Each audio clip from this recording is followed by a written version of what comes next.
নাহিদ ইসলাম আজ বলছেন যে নোট অফ ডিসেন্ট ছাড়া জুলাই সনদ হবে বা গণভোটেও সেভাবে যাবে, এই ধরনের আলাপ আছে বা সুপারিশ সেরকম আছে। একই সাথে জামায়াতে ইসলামীর কথা আমরা যদি বলি, যেমন গতকালই আমি ভুল না করলে জনাব আব্দুল্লাহ মোহাম্মদ তাহের তাদের একটা কর্মসূচিতে বলেছেন সোজা আঙ্গুলে ঘি না উঠলে আঙ্গুল বাঁকা করবেন।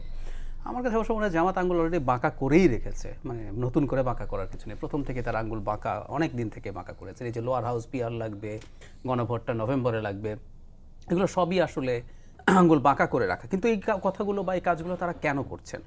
আমি মনে করি দলগুলোর মধ্যে একটা প্রত্যেকের কতগুলো হিসাব নিকেশ আছে, প্রত্যেকের কাছ থেকে সেই হিসেব নিকেশ একটা ইকুইলিব্রিয়ামের পয়েন্টে আসলে পৌঁছতে হবে।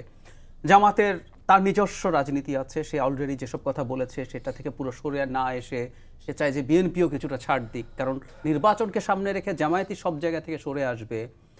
ধরুন গণভোট যদি একই দিনে হয়, একই সাথে নোট অফ ডিসেন্ট ছাড়া যদি গণভোট হয়, আর নোট অফ ডিসেন্ট সহ যদি গণভোট হয়, যেটা বিএনপি চাইছে, আগে যেভাবে কথা ছিল, তো তাতে অ্যাপারেন্টলি মনে হবে যে জামাত যা চাইছে সেগুলো কোনোটাই হলো না। সো সে চাপ তৈরি করছে বিএনপি আমি একটা দুটো করি, এবং এই কারণে সে কত ইললজিক্যাল দাবিও সামনে এনেছে। লোয়ার হাউস পিআর বলবে আমি তো লোয়ার হাউস পিআর থেকে সরে এসেছি, আমি তো ঠিক আছে গণভোট ওই দিন চাইছি, তো তুমি একটু আপার হাউস পিআরটা মেনে নাও।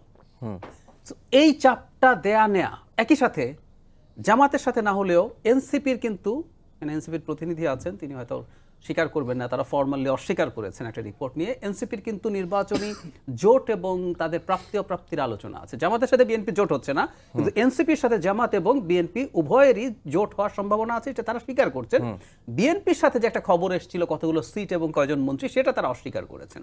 সো এনসিপিও এই যে তার দাবি উত্থাপন করছে নোট অফ ডিসেন্ট ছাড়া জুলাই সনদ হতে হবে, গণভোট হতে হবে, আমি মনে করি এটা বিএনপির উপরে চাপ দেয়া, যাতে বিএনপির সাথে তার নেগোসিয়েশনটা বেটার হয়। কারণ যখন আপনি এগুলো, আমি আবারও বলছি, কোনোটা আমি প্রবলেম বলছি না, সারা পৃথিবীর নিয়মই এটা, আর আমাদের এই অঞ্চলের নিয়মই হচ্ছে এটা যে আপনি কতগুলো দাবি দাওয়া আনবেন, চাপ প্রয়োগ করবেন, চাপ প্রয়োগ করে যদি আপনি গণতান্ত্রিক রাজনীতিতে এগুলো খারাপ কিছু না, একেবারেই না। আপনি গণতান্ত্রিক পরিসীমার মধ্যে অন্য দলকে চাপ দেবেন, তাকে একটু ব্যাকফুটে নেওয়ার চেষ্টা করবেন, ব্যাকফুটে নিলে আপনি বেটার বার্গেইন পাবেন।